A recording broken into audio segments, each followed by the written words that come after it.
இந்த 2 நாள் அதுக்கப்புறம் நீ யாரோ நான் யாரோ எழுதி வச்சுக்கோங்க. இந்த 2 நாள் தான். கனிமொழி சொன்ன மாதிரி இது கடைசி. இந்த தேர்தல் தான் திமுக காங்கிரஸோட கடைசி கூட்டம்.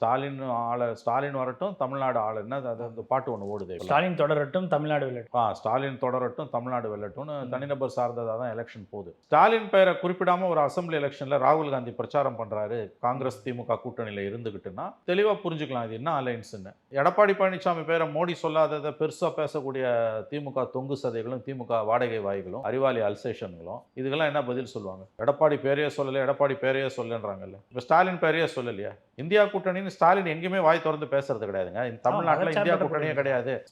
செக்யூலர் ப்ரோக்ரசிவ் அலையன்ஸ், மதச்சார்பற்ற முற்போக்கு கூட்டணி தான். அவர் ஸ்டாலின் பேரையே அவர் சொல்லல. ஸோ உள்ளுக்குள்ள இருக்கக்கூடிய அந்த கோபம், வருத்தம், ஆதங்கம் எல்லாம் நல்லாவே தெளிவாகவே நமக்கு தெரியுது. ஸ்டாலின் பெயரையே சொல்லலைன்னா அது உணர்த்தக்கூடிய செய்தி திமுகவுக்கு என்ன? இந்த 2 நாள் அதுக்கப்புறம் நீ யாரோ நான் யாரோ எழுதி வச்சுக்கோங்க. இந்த 2 நாள் தான். கனிமொழி சொன்ன மாதிரி இது கடைசி. இந்த தேர்தல் தான் திமுக காங்கிரஸோட கடைசி கூட்டம். இது வேண்டா வெறுப்பா நடந்த கல்யாணம். கடைசி நேரத்தில் மணவரையிலேருந்து மணமகளும் எழுந்து போயிட்டாங்க. திங்கட்கிழமை நைட்டு போயிடுச்சு. அலைன்ஸ் கொலாப்ஸ்ன்ட்டாங்க. அன்னைக்கு அன்று மட்டும் என்கிட்ட நான் பேசிய 2-3 காங்கிரஸ் தலைவர்கள் வந்து ஃபினிஷ்டு